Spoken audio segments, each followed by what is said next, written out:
Let's go to Tollou. I hope I'm pronouncing that correctly, in York. Good evening. Hi, thank you. You did pronounce it correctly. I have a question. Are broadband companies allowed to restrict the movement, so to say, of a customer? And I'm sure you'd want to hear the background to this. Please, yes.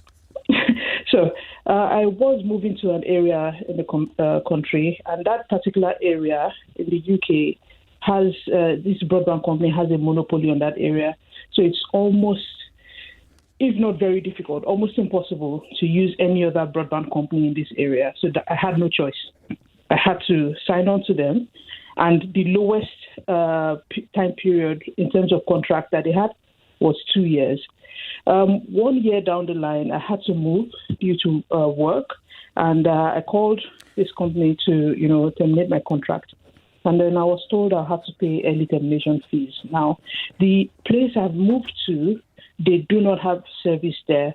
Like their services don't extend to that region of the country. And I tried to explain that I would have loved to continue my contract with them, but they don't have services where I'm going. Okay, Tollou. So essentially, you signed up for 2 years. You want to move after a year.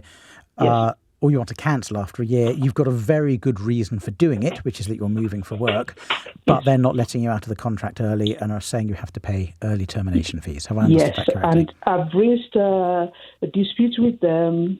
Every time I try to speak, they say it's in the terms and conditions, and I signed the contract. Yeah.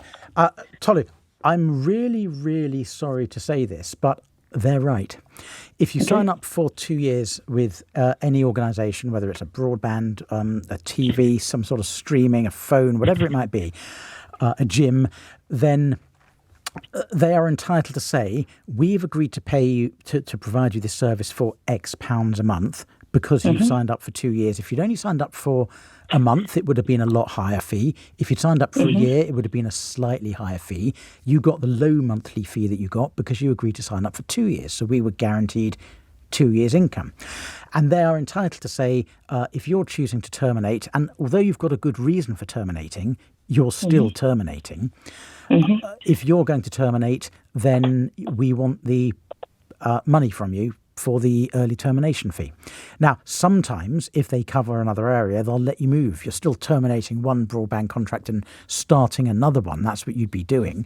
And they'd be letting you off the early termination fee as a matter of goodwill. But they can't do that because they don't cover the area you're moving into. So, Tollou, I'm really sorry, but you're bang to rights on this one.